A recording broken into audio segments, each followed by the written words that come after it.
Oke, kalau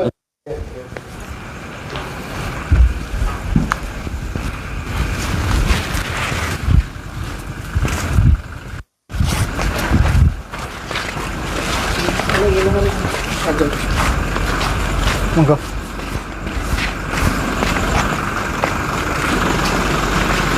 Assalamualaikum Gus. Salah. Oke, wonten tamu rencang-rencang. Oh, bangun. Saking Cirebon.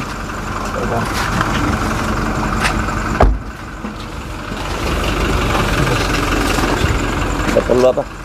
Itu masalah itu tentang masalah Ba'alawi itu, nasab Ba'alawi. Oh. Itu masalah nasab. Masalah nasab. Nggih, Gus. Ini aja ya. Oh, nggih.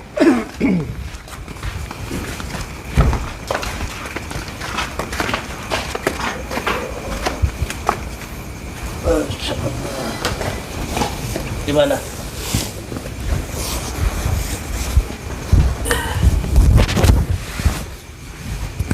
Dari mana? Dari Cirebon, Gus. Cirebon, Gus. Cirebon. Iya. Mohon maaf, Gus. Pakai dari.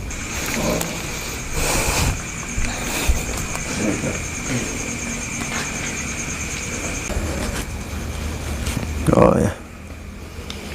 Iya, mohon maaf Gus. Panjenengan baru datang pengajian. Kami datang mengganggu nggak yang apa-apa. sebenarnya panjenengan istirahat, tapi kami datang mengganggu Ya, nggak apa-apa. karena ya kami ada yang kami tanyakan dan menurut kami panjenengan bisa menjawab pertanyaan-pertanyaan kami. Iya. Yang pertama tentang masalah nasab Ba'alawi, Gus. Masa Pak Alawi terus. Iya. Ya, nggak apa-apa. Di luaran sana itu masih ramai dibicarakan, Gus, masalah nasab Ba'alawi. Nah, itu menurut panjenengan bagaimana, Gus? Karena di luaran sana itu masih ramai dibicarakan. Nah, apakah masih akan ada ujungnya atau bagaimana? Atau seperti apa, Gus? Sementara menurut sebagian ulama itu menyatakan untuk dihentikan. Nah, itu Kasusnya bagaimana? apa Betul. yang perlu Iya, dihenti? iya. Itu bagaimana menurut panjenengan? Bismillahirrahmanirrahim. Alhamdulillah. Wassalatu wassalamu ala sayyidina Rasulillah Muhammadin ibn Abdillah wa ala alihi wa ashabihi wa mawalah. La hawla wa la quwata illa billah. Masalah nasab Ba'alwi polemiknya dihentikan. Ya, Itu menurut ulama ya, beberapa Gus. ulama Ya, polemik. betul, Gus. Ini menurut saya ya. Kalau menurut saya polemik nasab Ba'alwi ini tidak akan bisa berhenti. Oh, gitu, Gus. Sebab apa? Sebab ini sudah jadi gerakan rakyat. Rakyat Indonesia sudah bergerak dan sudah memberikan asumsi, di mana asumsi itu adalah kesimpulannya ini nasab ini harus segera diselesaikan, bukan dihentikan. Karena sampai detik ini belum ada yang mampu menyelesaikan. Karena kasusnya akhirnya melebar. Terjadi ada makam-makam palsu yang berkaitan dengan habaib, ada doktrin-doktrin yang kadang-kadang tidak benar. Jadi menurut saya masalah ini tidak bisa berhenti. Tidak bisa berhenti. Dan tidak akan ada ujungnya. Karena apa? Karena ini masalah dari dulu sudah ada. Dan masalah ini nggak pernah berhenti. Dari zamannya Imam Fakhruddin Ar-Razi, saya sering kali mengucapkan itu. Dari abad ke-8, abad ke-9. Bahkan yang ada di Yamannya sendiri, itu masih mempertanyakan tentang masalah nasab, keabsahan nasab daripada Ba'alwi ini. Bayangkan ulama-ulama zaman dahulu yang telah memberikan satu statement yang tajam tentang masalah nasab Ba'alwi. Bahkan ada sebagian ulama yang kontemporer, yang seorang syarif, seorang Sayyid Al-Hasani, sampai dia menuliskan satu statement yang sangat tajam, ibtalun nasab li ali Ba'alwi. dengan paparan yang sangat tajam secara ilmiah membatalkan nasab. Tapi kan masalah ini kan terus bergulir. Betul. Terus masih ada tetap. Dari dulu sampai sekarang kan masih ada. Betul, masih ada. Apalagi orang-orang yang mengeksploitasi dan mengeksplorasi dengan mengatasnamakan keturunannya Rasulullah atau mengeksploitasi keagungan sebagai zuriyahnya Rasul, itu zaman dulu sudah ada. Sudah ada. Yaitu adalah ada di antaranya kasusnya adalah kasusnya Ubaidillah bin Ahmad Al-Habib yang mirip-mirip dengan Ba'alwi. Walaupun saya tidak mengatakan kalau Ubaidillah bin Ahmad Al-Habib itu adalah Ubaidillah bin Ahmabnya Ba'alwi, tidak. Tetapi kasusnya mirip, di mana Ubaidillah bin Ahmad Al-Habib ini menguasai Mesir dengan Afrika ini dengan mendirikan satu kerajaan Banu Fatimiyah. Ya, itu 200 tahun dari abad ke-10 sampai abad ke-12. Ya. Dengan mengatasnamakan bahwa dia adalah cucunya Rasulullah, pemegang sorga, pemegang syafaat, pemegang neraka. Mendoktrin masyarakat Mesir dan Afrika 200 tahun loh. Pada akhirnya apa? Pada akhirnya kemudian kenapa sih kok ini diselesaikan? Karena pada waktu itu keturunan-keturunan dari Ubaidillah bin Ahmad Al-Habib ini yang ada di Mesir dan Afrika ini kemudian melakukan tindakan-tindakan yang pada akhirnya tidak sesuai dengan syariat dan jauh dari agama. Ya begitu, doktrin-doktrinasinya nggak ada yang masuk akal. Seolah-olah dia itu lebih berkuasa, lebih hebat daripada malaikat, lebih hebat daripada para nabi dan para rasul, lebih hebat daripada Rasulullah. Sebagian daripada orang-orang mereka muhibbinnya itu menganggap bahwasanya keturunannya Ubaidillah bin Ahmad Al-Habib ini adalah sebagai orang yang kasyaf, yang bisa melihat ars, yang lebih hebat daripada wali, bahkan untung tidak dituhankan saja. Penyelewengan atas nama keagungan zuriyah Rasul itu sudah jauh melampaui batas-batas agama. Sehingga ini akhirnya pada waktu itu akhirnya Ubaidillah bin Ahmad Al-Habib itu keturunannya itu mengklaim dirinya kebenaran mutlak, yang lain salah. Akhirnya bukan sekedar menyesatkan orang, membunuh, terjadi pembunuhan, pemerkosaan, perebutan istri-istri orang, perampasan harta-harta orang yang tidak bersalah. Nah ini terjadi. Sehingga pada waktu itu masyarakat Mesir dan masyarakat Afrika itu memerlukan satu solusi untuk menyelesaikan, bukan menghentikan. Ini gimana masalahnya? Sebabnya sebagian daripada masyarakat masih menganggap dia itu sebagai orang yang mulia, yang agung, tidak tersentuh oleh hukum. Maka di sini kemudian masyarakat mengadu kepada Salahuddin Al-Ayyubi. Maka Salahuddin Al-Ayyubi kemudian menghancurkan mereka. Di antaranya menghancurkan kaum Salibis yang ada di Palestina dan menghancurkan Banu Fatimiyah yang ada di Mesir dan Afrika, yaitu adalah keturunannya Ubaidillah bin Ahmad Al-Habib, atau biasa disebut Ubaidillah bin Ahmad Al-Mahdi karena mengaku Imam Mahdi. Dihancurkan semua, buku-bukunya dibakar. Kenapa? Sebab karena isinya doktrinnya nggak benar. Ini doktrinnya nggak benar. Itu sudah dihancurkan Salahuddin Al-Ayyubi dengan berdasarkan izinnya Syekh Abdul Qadir Al-Jailani Sultanul Aulia. Udah ada ketegasan, udah dihadapi dengan satu kekuatan. Tapi kan masalah yang seperti ini kan nggak berhenti. Muncul di antara klan Ba'alwi yang mirip-mirip seperti keturunannya Ubaidillah bin Ahmad Al-Habib, yang mengaku dirinya sebagai anak cucunya Rasulullah, mengagung-agungkan di atas kewajaran.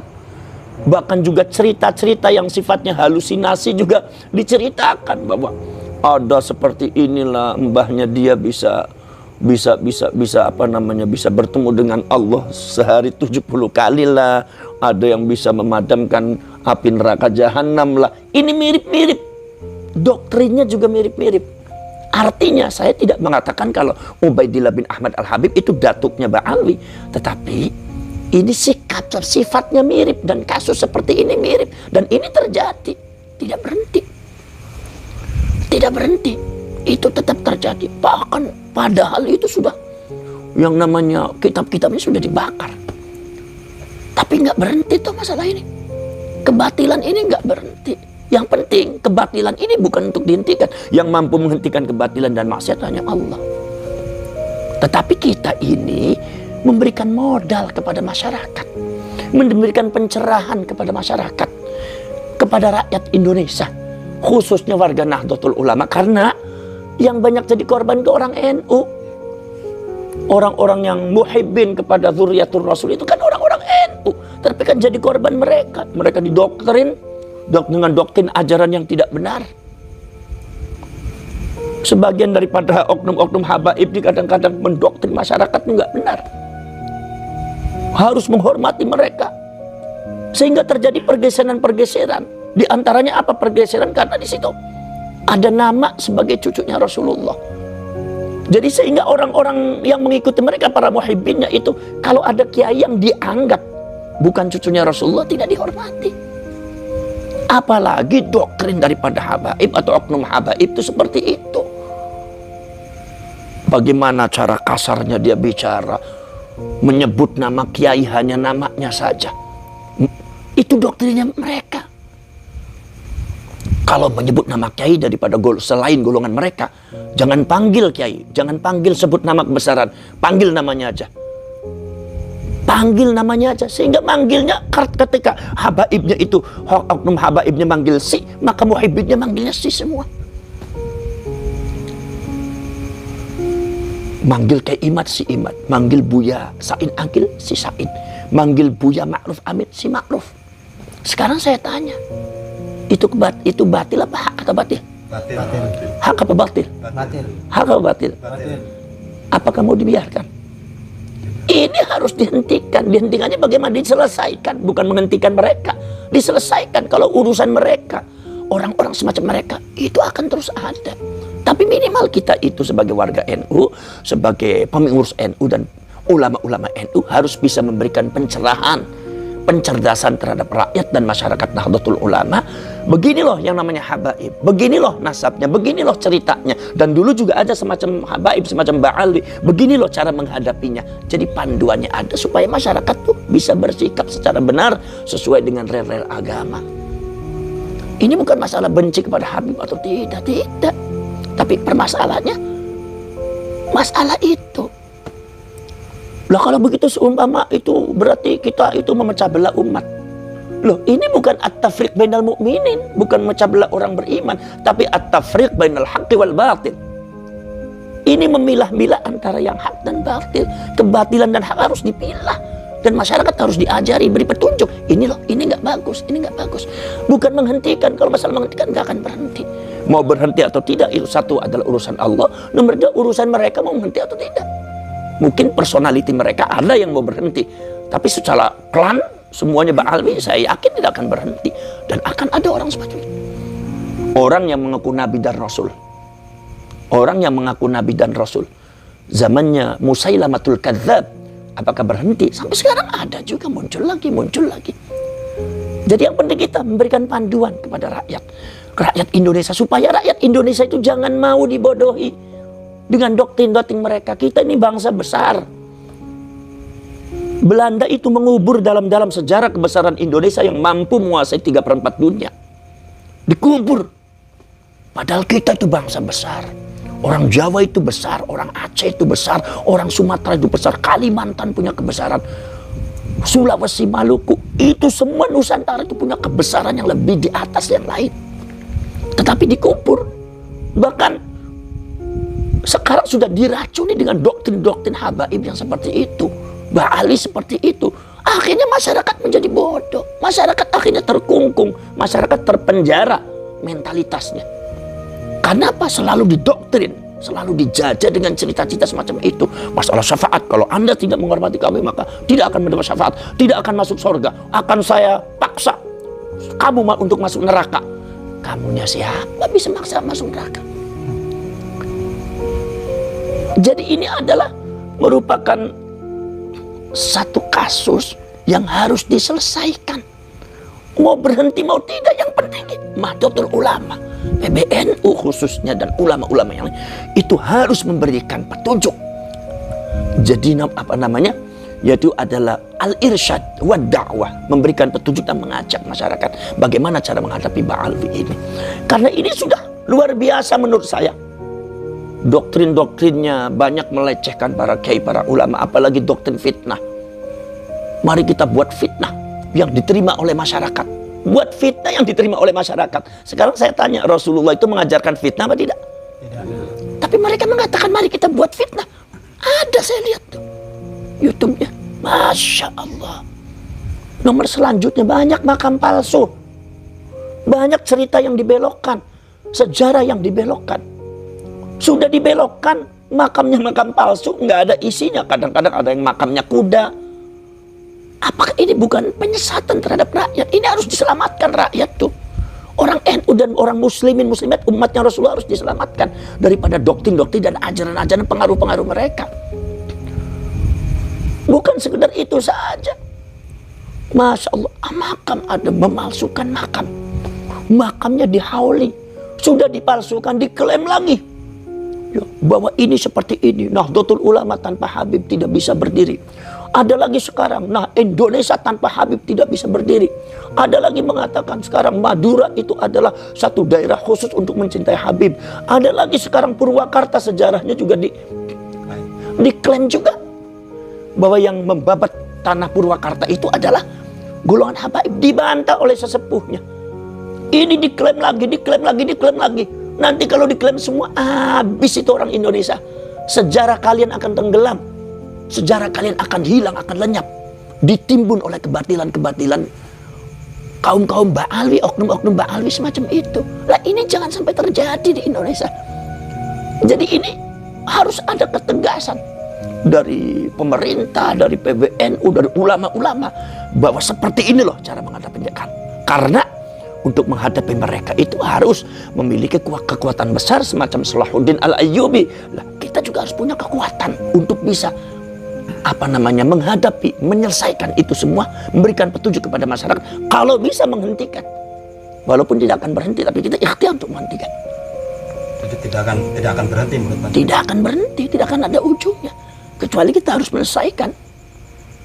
Walaupun memang sebagian ulama mengatakan untuk diberhentikan. Diberhentikan. Tidak akan bisa.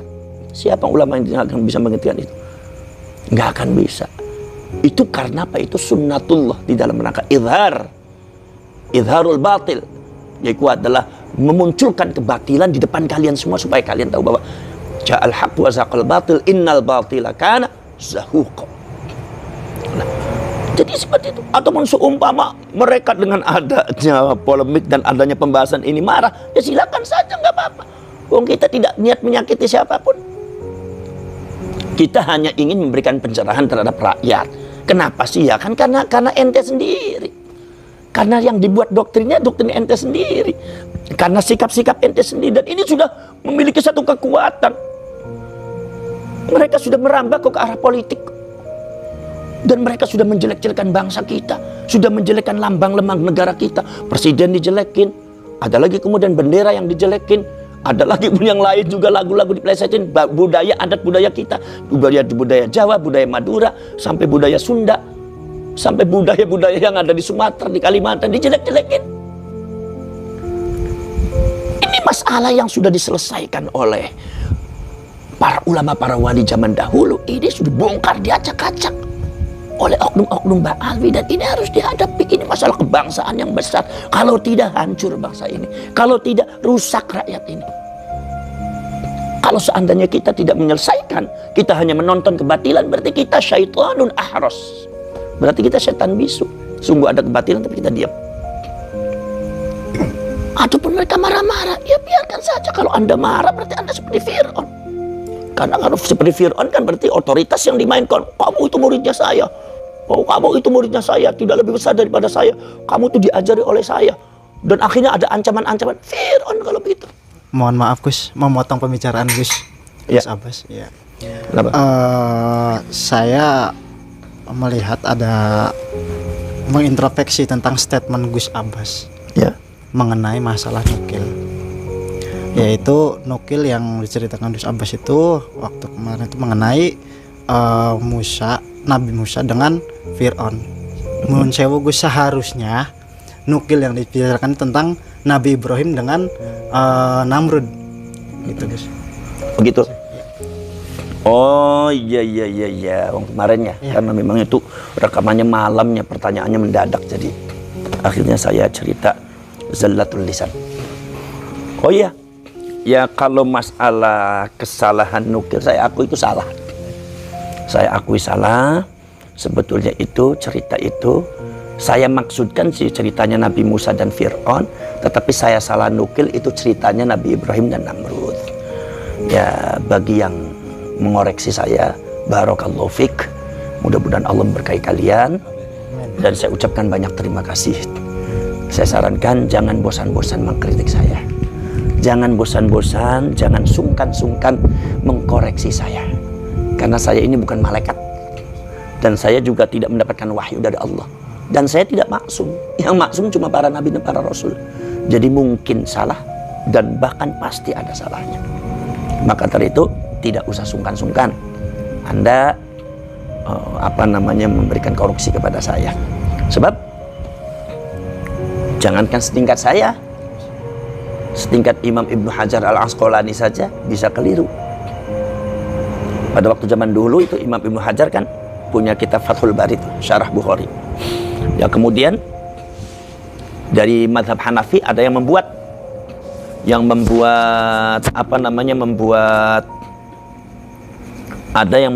Syarah Bukhari lagi, namanya Umdatul Qari, yang dikarang oleh Al-Imam Badruddin Al-Aini. Itu karangannya Imam Badruddin, Umdatul Qari ini min jihati sanad itu lebih unggul daripada Imam Ibnu Hajar Al-Asqalani dalam kitab Fathul Bari. Bahkan di dalam sejarah Imam Ibnu Hajar sempat merevisi beberapa riwayat dan sanad rijalul haditsnya.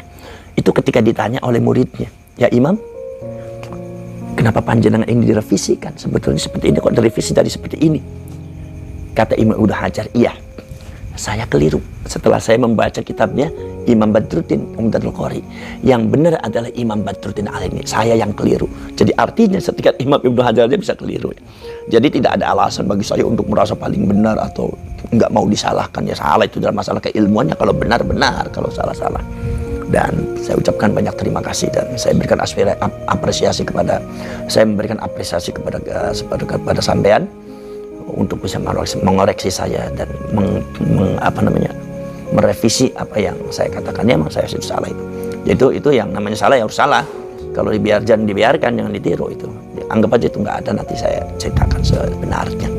Ya, saya ucapkan terima kasih. Mudah-mudahan yang mengoreksi saya, mudah-mudahan mendapatkan barokah dari Allah. Amin. Ilmu yang bermanfaat. Amin. Dan futuhul qalbi, yaitu terbukanya hati itu mendapatkan ilmu dari Allah Subhanahu wa taala karena dia berpijak pada satu kebenaran. Alhamdulillah saya ada yang mengingatkan. Ya, dan saya bersyukur. Tapi pada intinya sama saja. Maksud saya begini, bahwasanya kalau seandainya orang debat kemudian logikanya kalah, kemudian marah-marah dan memunculkan otoritas untuk melumpuhkan lawannya. "Kamu kan anak saya, masa ngelawan sama bapak? Kamu kan murid saya, masa ngelawan sama guru?" Jadi ketika debat logika kalah tapi otoritas yang dimunculkan, ini mirip-mirip Fir'aun.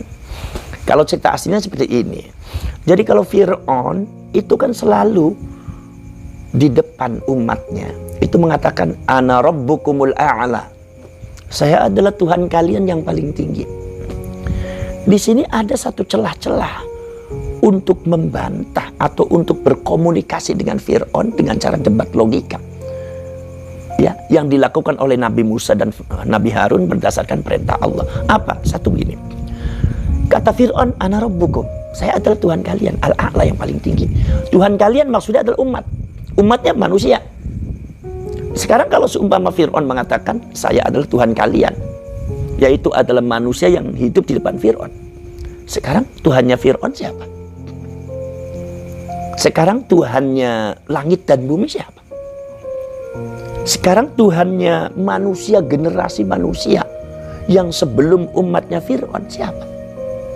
Mbah-mbahnya yang sudah meninggal, itu siapa Tuhannya? Tuhannya seluruh barat dan timur siapa? Ya kan? Makanya Allah Subhanahu wa taala membantah dengan mengajari Nabi Musa. Pertama adalah kata Allah Subhanahu wa taala berfirman kepada Nabi Musa, "Ya Musa ya Harun, fa'tiya fir'auna wa qula inna rasulu rabbil alamin." Kamu datang kepada Fir'aun. Kalian datang kepada Fir'aun, kalian berdua itu. Ucapkan bahwa saya adalah Tuhan semesta, saya adalah utusannya Tuhan semesta alam.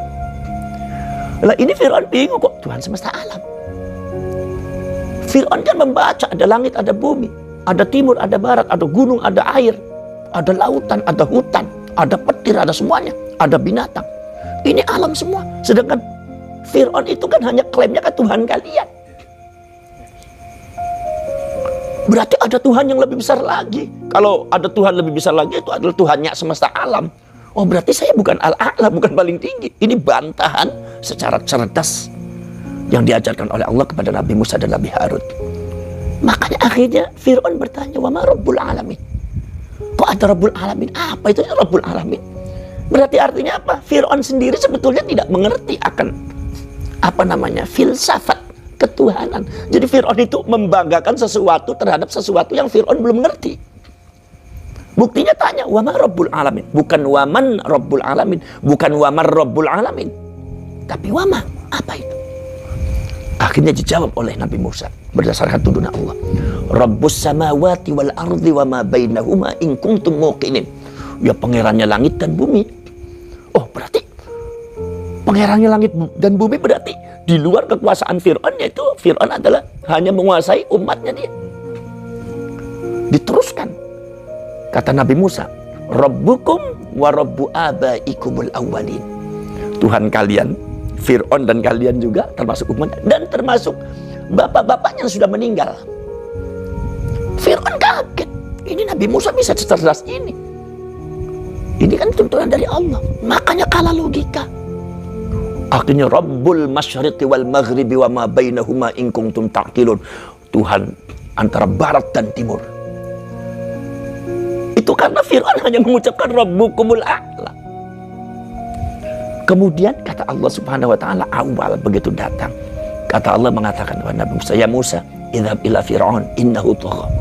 Faqul hal laka ila an tazakka wa ahdiyaka ila rabbika fatakhsha ila rabbika." Apakah kamu mau, panjenengan mau wahai Fir'aun, aku berikan petunjuk untuk supaya kamu takut kepada Tuhanmu. Artinya apa?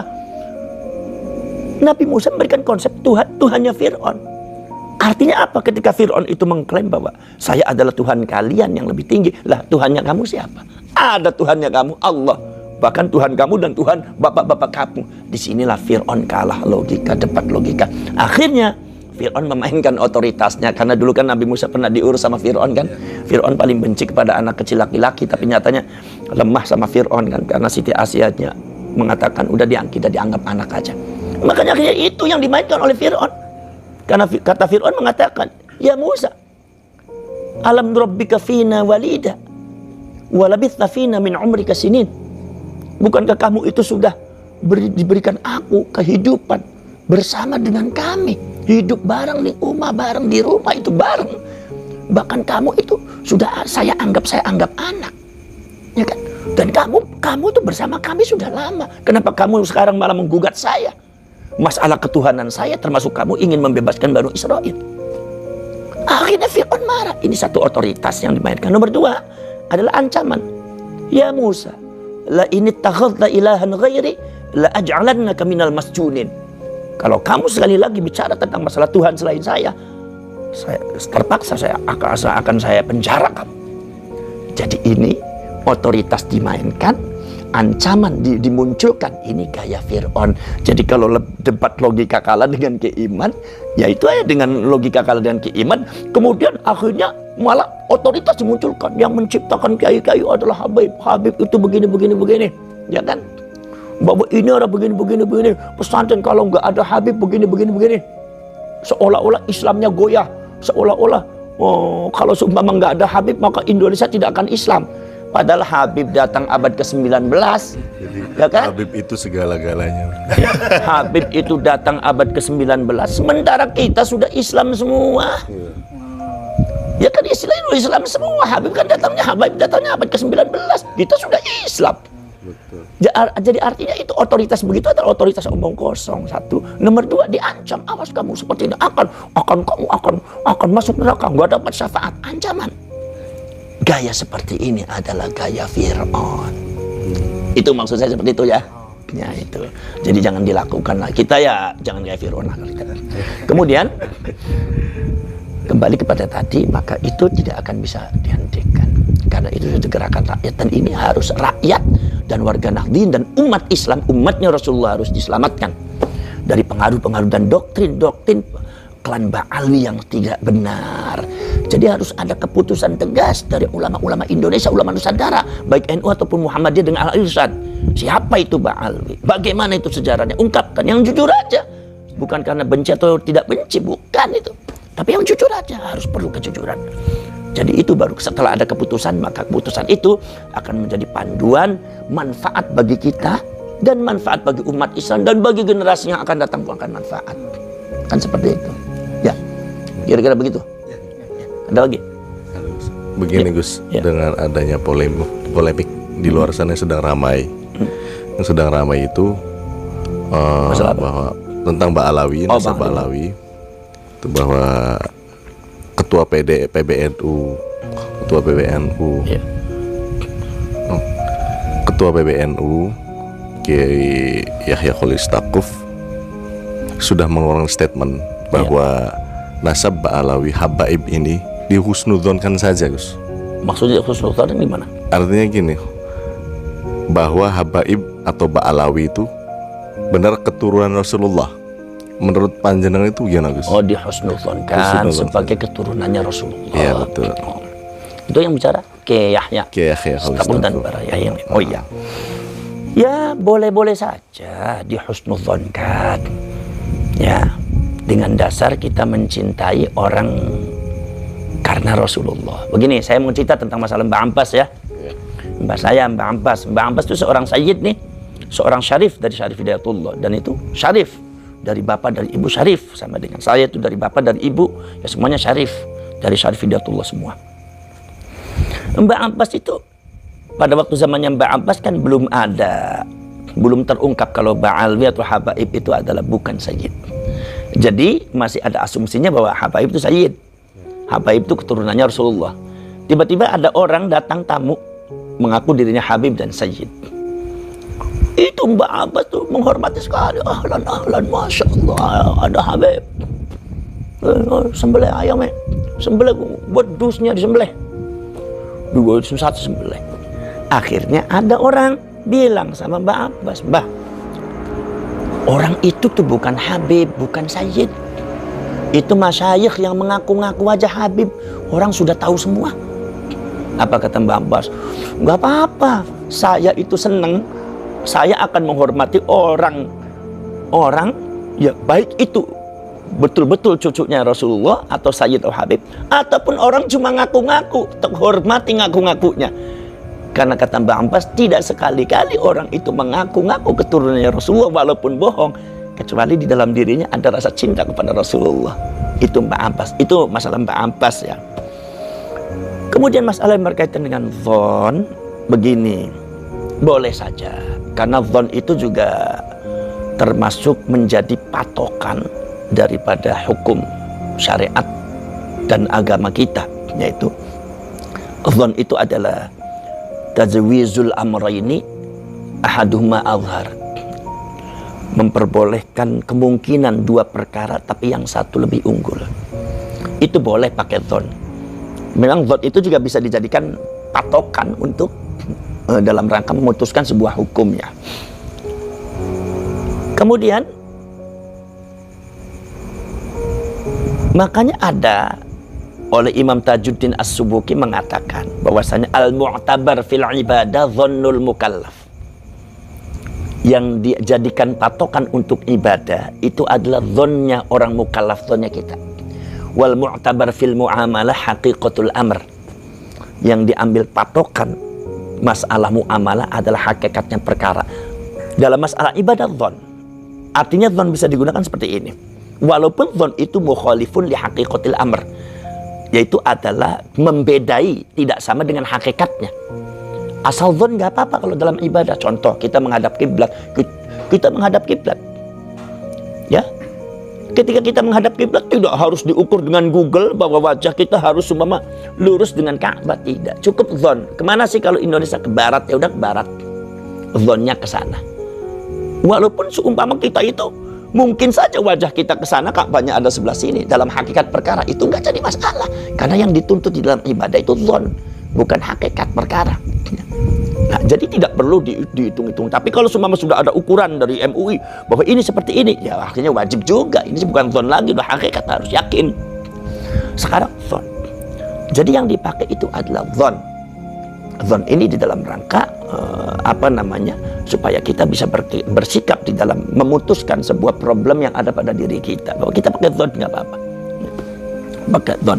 Karena Allah Subhanahu wa taala mengatakan fawalli wajhaka syatral masjidil haram, bukan syatral Ka'bah, tapi syatral masjidil haram. Di dalam masjidil haram ada Ka'bah. Cukup menghadap masjidil haram itu sudah cukup. Artinya itu kita sholat menghadap kiblat pakai zon. Bukan syatral Ka'bah harus dengan Ka'bah, bukan. Nah, masjidil haram saja. Lah, maka tadi itu kita boleh pakai zon. Tetapi penggunaan zon ini nggak boleh sembarangan. Penggunaan zon ini nggak boleh sembarangan. Ya. Zon ini di dalam hukum Islam, ini kan termasuk kajian ijtihad, pembahasannya dalam fikih dan usul fikih. Itu zon itu tidak boleh sembarangan. Sebab zon itu harus bil amarah wal alamah. Harus dengan ciri-ciri dan tanda-tanda. Untuk mendapatkan zon, karena zon itu kan ahaduhuma azhar. Jadi minimal 51%. 51% asumsi masuk berarti zon. Selain 51%, 49% disebutnya waham. Kalau sama-sama 50% disebutnya syak, ragu-ragu. Jadi untuk mendapatkan zon yang 51% ini tidak bisa langsung. Jadi kalau seumpama kita bingung, ya, kita bingung, seumpama kita itu dalam satu daerah di mana kiblatnya kita nggak tahu, kita pakai zon. Lah ketika kita pakai zon tidak bisa langsung zon saya langsung ke sana, langsung Allah Akbar sana, enggak boleh. Tapi harus ijtihad dengan alamah, dengan amarah, dengan ciri-ciri, dengan tanda-tanda. Kita melihat bintang, kita melihat posisi gunung, kita melihat matahari, kita melihat tadi kita datangnya dari mana. Pokoknya amarah, ciri-ciri untuk mendapatkan zon bahwa kiblat ini kemana. Lah ketika sudah dibaca ciri-cirinya, kita tentukan zon saya kiblat ke sana. Lah berarti kalau ke sana itu zon, lah kalau ke sini lawannya zon, namanya waham. Zon ada husnul zon, waham tidak ada husnul waham. Ketika kita sudah mendapatkan zon, maka waham tidak boleh dipakai, batil kalau dipakai. Lahwun wa la'ib. Kalau Anda tetap memakai yang waham, berarti Anda bermain-main dalam masalah agama. Nah itu. Maka dari itu harus dibaca dulu. Contohnya lagi, contoh masalah yang berkaitan kita sholat. Sholat kita ini saya dapat 1 rakaat apa 2 rakaat? 1 rakaat belum. Zonnya kemana? Zonnya ke 2 rakaat, ya dapat 2 rakaat terusin. Tapi kalau syak, ragu-ragu, syariat menentukan ambil yang yakin. Apa? 1 rakaat itu yakin. Untuk apa mengambil yang yakin? Untuk mendapatkan zon. Zon kita 4 rakaat. Walaupun hakikatnya mungkin kita sholat asar itu 5 rakaat, nggak jadi masalah. Karena yang dipakai dalam ibadah itu zonnul mukallaf. Kira-kira bisa tangkap ya? Nah itu zon. Termasuk contoh seperti ini. Untuk mendapatkan zon ini, apakah 1-2 rakaat harus ijtihad, amarah kita. Diingat-ingat dulu. Ini kita tadi macam, ini kita gimana? Diingat-ingat dulu, dibaca dulu. Oh, ketika kita sudah syak, ragu-ragu, tidak ada amarah yang muncul, baru kita mengambil yang yakin. 1, untuk mendapatkan zon 4 rakaat. Walaupun hakikatnya bisa 5 rakaat, nggak usah jadi masalah. Ini kan. Nah, contoh lagi, seumpama masalah yang berkaitan dengan contohnya masalah yang berkaitan dengan tayamum. Orang tayamum itu ibadah atau toharo dorur, bersuci yang secara darurat. Ketika kita faktul ma'i tidak ada air, maka kita boleh tayamum. Sekarang apakah kita bisa langsung tayamum li faktil ma'i karena ketiadaan air? Begitu nggak ada air kita langsung tayamum aja di awal waktu? Nggak boleh. Kita harus mencari dhon dulu. Bagaimana mencari dhon? Lah ini dhonnya bagaimana? Dhonnu wujudil ma'i atau dhonnu adamil ma'i. Dhon adanya air atau dhon tidak adanya air. Bagaimana mencarinya? Ya bil amarah wal alamah, harus dicari ciri-ciri dan tanda-tanda. Ketika banyak pohon dan ini kampung ini adalah biasanya ada air, tapi kali ini nggak ada air. Tapi biasanya ada air. Jadi kemungkinan mungkin bisa juga kalau dicari ada air. Maka wajib tolabul ma'i, wajib mencari air. Tidak boleh langsung tayamum. Kenapa? Karena kita dhonnya adalah ada air. Ini yang dipakai dhon. Kecuali kalau seumpama kita itu dalam satu daerah, dhonnya adalah adamil ma'i, tidak adanya air. Karena kita semua ada di Timur Tengah atau di daerah yang gersang, ada batu-batuan, tidak ada air. Mencari pun udah dianggap percuma karena memang di sini biasanya tidak ada air, ya kan? Maka dhonnya adamil ma'i, nah dhon dipakai, tidak ada airnya. Maka dari itu boleh langsung tayamum di awal waktu. Ini pakai dhon. Jadi dhon itu harus bil amarah wal alamat, ya Pak. Jadi nggak boleh sembarangan. Lah kemudian sekarang masalah yang berkaitan dengan habaib, nasabnya habaib, bagaimana bisa nggak husnudzon? Dilihat dulu amarohnya, alamatnya. Amaroh nasabnya habaib ini, ba'alwi ini, amaratul ittisal atau aratul inqita'. Ciri-cirinya terputus, apa ciri-cirinya nyambung atau ciri-ciri terputus? Kalau ciri-cirinya nyambung, berarti minimal 51% berdasarkan kajian data dan sejarah nyambung 51%, maka kita boleh husnudzon. Artinya yang 49% kita bisa abaikan. Itu namanya husnudzon. Walaupun tidak hakikatul amr, belum tentu hakikatul amr. Itu kalau amarahnya ittisal, nyambung. Sekarang kalau amaratul inqita', amarahnya itu ciri-cirinya terputus. Berdasarkan kajian data, kajian sejarah, manuskrip yang lain, ternyata amarahnya ciri-cirinya inqita', terputus. Berarti dhonnya dhon terputus, 51 ke atas terputus. Kalau seumpama amarahnya itu pada inqita' sehingga dhonnya 51% itu terputus, berarti 49% sisanya itu namanya bukan dhon, waham namanya. Dan waham, ingat, tidak ada husnul waham. Kalau panjenengan ngambil yang waham untuk patokan hukum dan sandaran, kalian laghun wala'ib, kalian bermain-main dalam masalah agama, itu batil. Jadi bagaimana seumpama ini masalah ba'alwi ini nasabnya bisa husnudzon apa tidak? Tidak bisa langsung, kita kaji amarahnya. Dan ini ulama dan kiai-kiai lagi, pakar-pakar lagi pada mengkaji Secara ilmiah. Secara ilmiah, termasuk Ki Imaduddin ini. Ya. Walau seumpama Imaduddin itu dalam masalah ini, Maaf, Gus. beliau tahu ya. Untuk masalah Kiai Imaduddin itu kan bukan mujtahid, Gus. Maksudnya? Bukan mujtahid, artinya tidak bisa mengeluarkan fatwa gitu loh, Gus. Oh gitu. Enggak, begini. Mujtahid dalam masalah apa? Kalau mujtahid mutlak bukan. Tapi ada kata para ulama mengatakan, man alima adillata syai'in kana minal mujtahidina fihi wa in jahula ghairahu. Barang siapa yang mengetahui detil-detil daripada dalil-dalil sesuatu, berarti dia adalah mujtahid terhadap sesuatu itu, walaupun pada yang lainnya tidak mengerti. Jadi menurut pandangan saya, semacam Kiai Imaduddin dan Kiai Ihya, orang-orang yang muta'ahid, memfokuskan dirinya membahas, mengkaji tentang masalah ba'awi, ya dia minal mujtahidin fihi, minal mujtahidin fihi, termasuk mujtahid dalam masalah ba'awi. Jadi iya, jangan mengatakan mujtahid itu banyak, ada mujtahid mutlak, ada mujtahid yang muntasib, ada mujtahid fatwa, ada mujtahid madhab, ada yang mujtahid dalam beberapa masalah. Jadi Anda tidak mengatakan ini mujtahid, ini bukan seperti itu. Kalau Anda nggak mengerti, jangan bicara. Itu kajiannya di ilmu fikih dan usul fikih, dan itu ulama Nahdlatul Ulama semua paham semua masalah itu. Makanya nggak sembarangan agama itu.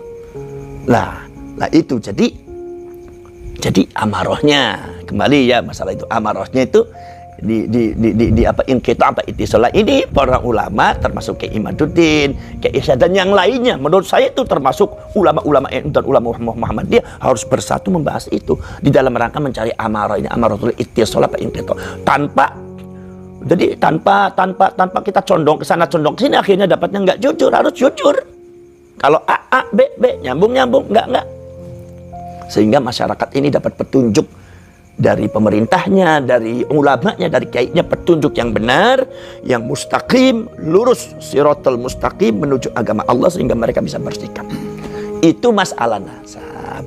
Kalau masalah akhlakul karimah ya kita harus baik kepada siapapun, jangan memandang nasab. Ya kan? Ini kan masalahnya kan polemik itu. Tuh seperti itu. Udah, lagi. Ya, ini Gus. Jadi kita kan tahu ada di karya-karya Kiai Hasyim Asy'ari, beliau kan menyebutkan nama Habib itu dengan syahid. Dengan sayyid. Ya. Sedangkan Habib itu kan belum tentu syahid. Iya. Nah, itu gimana? Nah, terus kalau kita itu memutuskan nasab seorang Habib, berarti kita kan bisa dikatakan menentang atau bertentangan dengan Kiai Hasyim Asy'ari. Ada sih sebagian orang yang memutuskan nasab seorang Habib itu, berarti kan bisa jadi dia itu mengatakan bahwa Kiai Hasyim Asy'ari itu kan bohong dalam karya-karyanya. Oh, saya pernah mendengar statement semacam itu. Ya, itu gimana itu? Ya paham saya, cuma sampean kan kurang jelas saja. Jadi begini, maksudnya seperti ini. Ya, jadi Mbah Hasyim Asy'ari di dalam kitabnya sering menyebutkan nama Habib dengan Sayyid, ya kan? Sehingga kita kalau membatalkan nasabnya Habib seolah-olah bertentangan dengan Mbah Hasyim, gitu kan? Dan seolah-olah mengatakan bahwa Mbah Hasyim Asy'ari itu berarti berbohong, karena Habib itu ternyata bukan Sayyid, ya kan? Nah itu Anda salah. Mbah Hasyim Asy'ari menyebutkan di dalam literatur dan kitab-kitab karyanya nama Habib dengan Sayyid itu bukan dalam rangka itsbatun nasab. Karena urusannya bukan dengan urusan nasab, tapi urusannya dengan al-ada war riwayah. Al-ada war riwayah. Istilah usul hadis. Jadi tujuannya Mbah Hasyim Asy'ari bukan itsbat nasab, tapi apa yang disebut dengan dilalatun ala sihhatin naqli. Menunjukkan bahwa Mbah Hasyim Asy'ari itu menunjukkan keabsahan, validitas apa adanya menukil dari kitab. Karena kitab sebelumnya menyebutnya Habib dan Sayyid, ya Mbah Hasyim Asy'ari menyebut Habib dan Sayyid. Bukan berarti itsbat nasab. Karena apa? Karena mungkin kitab yang dinukil oleh Mbah Hasyim Asy'ari adalah dia berasumsi bahwa Habib itu Sayyid. Sehingga kalau seumpama ditulisnya Sayyid dan Habib, kemudian Mbah Hasyim Asy'ari nyebutnya Asy-Syaikh, bukan Habib dan Sayyid. Ini dalam masalah riwayat, al-adab wa riwayat itu kurang bagus, berbeda lafadznya. Ini bisa akhirnya mempengaruhi apa yang disebut dengan ad-dhabtu, tobit. Itu bisa mempengaruhi dia tuh thiqah atau tidak. Maka dari ini bukan urusan itsbat nasab, ini urusan al-adab wa riwayat. Jadi apa yang disebut dengan dilalatun ala sihhatin naqli, yaitu satu menunjukkan bahwa Mbah Hasyim Asy'ari valid di dalam menukil dari kitab sebelumnya disebutnya Habib, Sayyid gitu. Contohnya begini, yang jelasnya seperti ini, supaya Anda jelas ya. Di dalam masalah nahwu shorof ada seorang ulama namanya Imam Ibnu Malik. Semua orang nyebut Imam Ibnu Malik. Ulama-ulama nyebutnya qala Ibnu Malik, qala Ibnu Malik, wa qala Muhammad bin Malik. Saya yakin juga para ulama-ulama di Nusantara nyebutnya juga Ibnu Malik, Muhammad bin Malik, ya kan? Maka adanya juga Alfiyah Ibnu Malik, ya kan? Padahal secara nasab Imam Ibnu Malik itu bukan Ibnu Malik, namanya Imam Muhammad bin Abdullah bin Malik. Cuma Imam Ibnu Malik atau Imam Muhammad itu tidak berkenan kalau disebutkan Muhammad bin Abdullah karena menyerupai Rasulullah. Maka dia lebih senang disebut Muhammad bin Malik, padahal nasabnya Muhammad bin Abdullah. Nah, jadi ketika seumpama ulama itu menyebut qala Ibnu Malik, itu Anda jangan mengatakan bahwasannya ulama ini berbohong. Sebab ini nasabnya Ibnu Malik itu adalah Ibnu Abdullah, bukan Ibnu Malik. Kenapa disebutnya Ibnu Malik? berarti dia sesuai dengan nasabnya. Kiai benar, ulama benar, Anda yang asumsinya salah dan Anda tidak paham dalam masalah posisi kiai dan konteksnya dalam konteks apa. Kalau ulama menyebut qala Ibnu Malik, karena memang di dalam kitabnya sebut Ibnu Malik.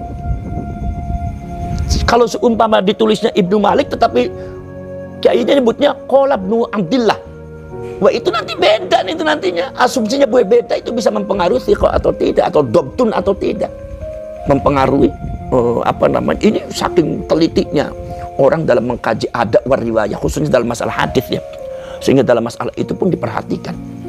Jadi ketika ulama itu menyebut qala Ibnu Malik bukan berarti berbohong, karena Ibnu Malik sebetulnya namanya Ibnu Abdillah dalam nasabnya Muhammad bin Abdillah, tetapi itu yang disebut dengan dilalatun ala sihhatin naqli, yaitu adalah satu menunjuk bahwa validitas menukil daripada kitab sebelumnya ya apa adanya, seperti itu.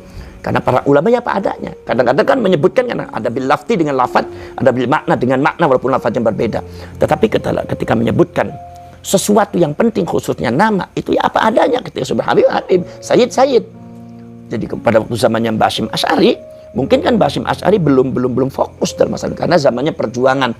Jadi yang perlu diajarkan adalah dasar-dasar ilmu syariat dan fikih. Ini kan bukan berarti itsbat nasab, bukan itu.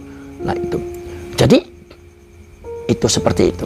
Dan ini kalau seumpama diselesaikan dengan baik, seluruh ulama Indonesia menyelamatkan rakyatnya dari pengaruh-pengaruh dan klaim-klaim dan doktrin-doktrin Ba'alawi seperti itu, bisa menyelesaikan nih. Kalau ulama bisa menyelesaikan itu, menurut saya itu adalah peradaban yang sangat luar biasa.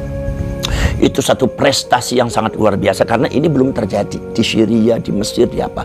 Kalau seumpama ada pembahasan dan langsung diputuskan oleh para ulama, apalagi mengatasnamakan satu organisasi besar, mengatasnamakan organisasi besar semacam Nahdlatul Ulama yang memiliki satu jumlah anggota yang sangat luar biasa.